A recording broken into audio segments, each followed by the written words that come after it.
warahmatullahi wabarakatuh. Kembali lagi bersama saya Muhammad Habibur Rahman. Oke, bagaimana kalian kabar semua? Baik ya, alhamdulillah. Semoga diberi kesehatan selalu oleh Allah SWT. Oleh kali ini kita akan bahas tentang air. Air. Kita pikir-pikir tentang air, itu pasti banyak sekali. Ada air sungai, air hujan, air ketuban, dan masih banyak air lagi. Oke, kali ini kan air mungkin banyak sekali manfaatnya ya, terutama buat mandi, buat siram-siram, buat mencuci piring dan lain sebagainya. Dan yang terpenting adalah membuat air itu bisa dibuat untuk bersuci. Bersuci. Untuk apa bersuci? Ya, untuk melakukan ibadah, gitu. Pasti dalam air itu ada ukuran yang tersendiri, terutama dalam melakukan syarat untuk berwudu. Berapakah ukurannya? Dalam kitab dijelaskan paling minimal itu 2 kulah. 2 kulah. Oke, dalam berwudu pasti tidak lepas dengan yang namanya tempat wudu. Tempat wudu mungkin biasanya itu ada dua tempat, yaitu bisa keran atau mungkin seperti kobokan, tapi yang luas, bukan kobokan untuk makan ya, bukan.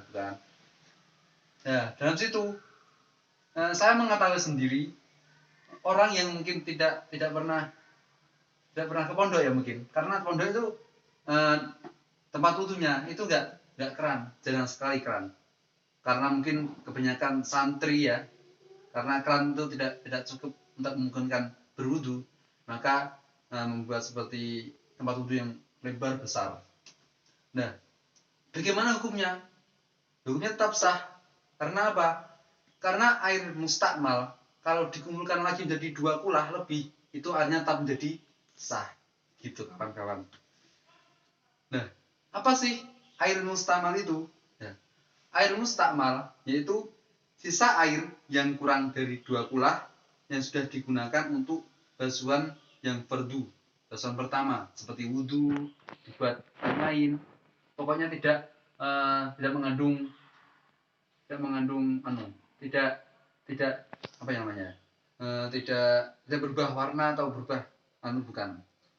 Kita bahas tentang wudu ya, ini beda lagi. Kalau nanti mustakmalnya air sucian beda lagi. Ini mustakmal bekas air wudu, baik untuk menghilangkan hadas najis kecil seperti kencing atau lain, atau hadas besar untuk mandi. Kayaknya tidak mungkin ya air mandi masa dikumpulkan lagi buat wuduan, tidak mungkin. Nah, ini kita bahas tentang mustakmal air wudu.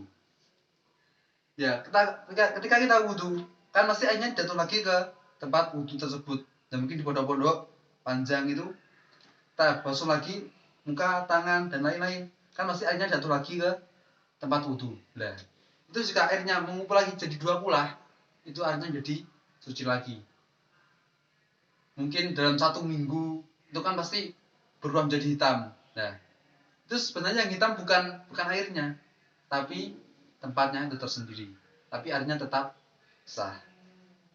Pokoknya tidak berubah dalam tiga perkara ya. Tidak berubah rasanya, warnanya, dan kadarnya. Ya, seperti itu. Dan air mustakmal tersendiri itu bisa buat memasak. Aneh kan? Masa air mustakmal bisa dibuat masak? Ya mungkin bisa saja lah. Kan mungkin dalam musim kemarau eman-eman bayune. Bantu wudu terus masuk di gua. Penak. Lah kan masak nggih opo bayune sadik. Nah, air mustakmal itu bisa dibuat air wudu. Dalam kitab Imadatul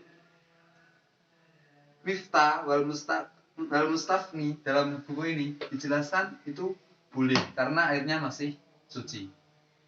Kalau mungkin airnya kemasukan najis kurang dari 2 kolah, itu tidak boleh karena sudah kena najis. Seperti itu. Air mustakmal itu air yang suci dan mensucikan. Kalau lebih dari 2 kolah. Beda lagi dengan air teh sebenarnya. Air teh yang banyak.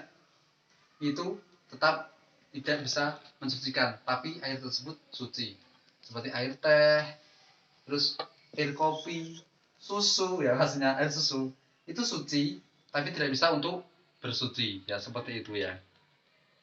Dari sini kita bersama-sama kita simpulkan bahwa air mustakmal itu bisa digunakan untuk bersuci, berwudu kalau lebih dari 2 pola. Makanya kita jangan terlalu boros-boros ya kawan untuk menggunakan air. Karena Nabi itu pernah menegur sahabat karena dia terlalu banyak menggunakan air. Dalam hadis disebutkan an Abdillah ibni Amrin wa anna Rasulullah SAW marra bi Sa'din wa huwa yatawaddau. Rasulullah melewati saat yang sedang berwudu. Lalu Rasulullah berkata, "Alangkah borosnya wudumu wahai Sa'ad." Faqal ma hadas syaraf. Lalu Sa'ad bertanya, apakah dalam wudu ada pemborosan ya Rasulullah? Faqal afil wudu'i israfun. Rasulullah menjawab, ya walaupun kamu berada di sungai yang mengalir. Seperti itu.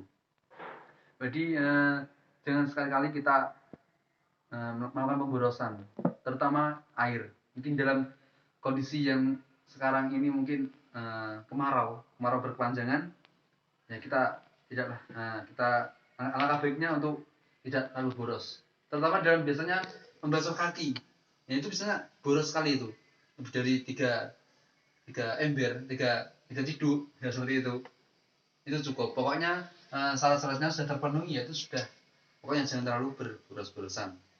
Ya, sekian dari saya. Wallahu a'lam bishawab. Mohon maaf jika ada kesalahan karena masih belajar ya. Sekian dari saya. Wassalamualaikum warahmatullahi wabarakatuh.